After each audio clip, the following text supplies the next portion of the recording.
Hey, good morning. Happy Friday in South Louisiana. I hope everybody has a much drier weekend, but that's just the joy of getting to live here, right?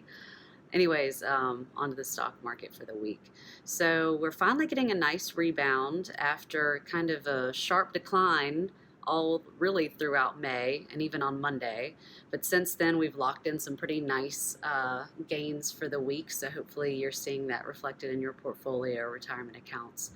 If today ends up green, that'll be 4 straight days of upward movement, which is a nice relief.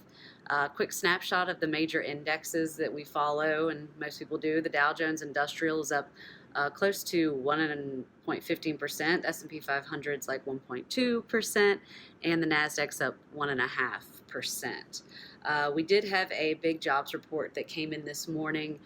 The numbers we were looking for were about 180,000 jobs added in May, but it came back as 75,000.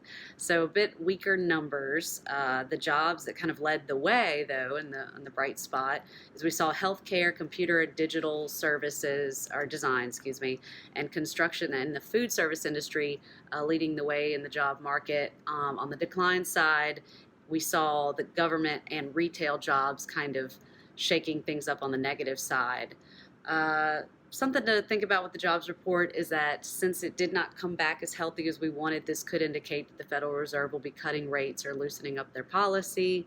So that tends to have a positive reaction, or the market tends to have a positive reaction when that comes around. So whenever we look at the 10-year Treasury, which I mentioned last time, we use it as an economic gauge. So it kind of is a proxy for many financial matters, but the one that I think relates mostly to me right now, and maybe to many other people in my position, is that the 30-year mortgage rates have dropped fairly noticeably lately. Back in January, we were looking at anywhere between 4.5 and up rates, and now it's more like 4 and below type rates. So if you are looking to buy real estate or invest, this isn't a bad time.